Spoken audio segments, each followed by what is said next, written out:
So often as believers, we talk about the problems in our lives. I mean, we come in here every single week and we talk about how we share with each other, we share in life groups, we share in small groups, we share in Sunday school classes about some of the things that are happening in our lives. And as we face these things, we face melancholy in a confusing way as believers, right? Because I'm like most people, I when I'm feeling anxiety, when I'm feeling all these things hitting me, I open up to Matthew chapter 6. I say, hey, he clothes the flowers in the field.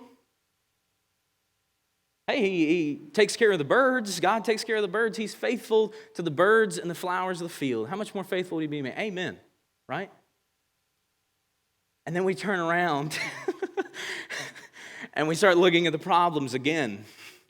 And we go, oh no, there's not enough money to pay that. How am I going to deal with that? And how quick does Matthew chapter 6 flow out of my mind? How quick do those verses flow out of my mind? Because I've allowed this to come in and settle in my mind. So it's a good reminder for us to not be anxious, but it doesn't solve the problem, does it? I could read that verse all day long, but the problem does not go away. And for many of us, myself included, the solution is often not, well, let me think about it, let me pray about it. The solution is, man, if I could just do the thing I wanted. It's the imposing of our will, right? There would be a whole lot less traffic in this world, for me anyways. There'd be a whole lot less traffic in this world if I could just go solve that problem. If I go, whoop, right out of my way. There'd be a whole lot less problems at work, right? There'd be a lot of stress at work if I could just make it all go away.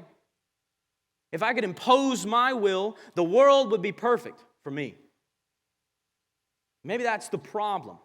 Is that so often when we approach the problems of our life, when we approach the Ninevehs of our lives, these sources of the melancholy in our lives, we're seeking to impose our will.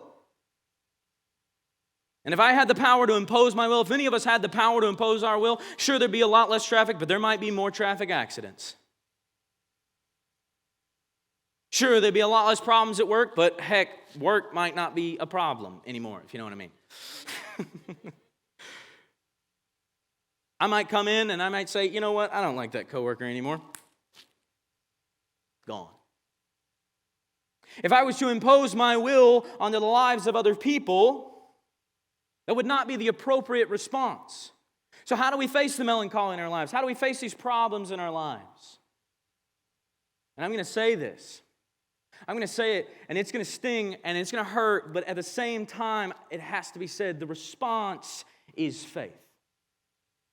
And I don't want to be like everybody else who stands up here. There are pastors all across this nation right now who are telling their congregation, you want the problems to go away, you want the problems to be solved, you just got to have a little bit more faith. And I am saying that, but I want to talk about what that faith looks like. And I want to talk about what that faith really, really is. Because I think we think, oh, it just means coming to church more. It just means giving more. It just means doing this. It just means doing that. And maybe that's not what it is. Our faith in God is not the removal of the sources of our melancholy. It's not the removal of our problems.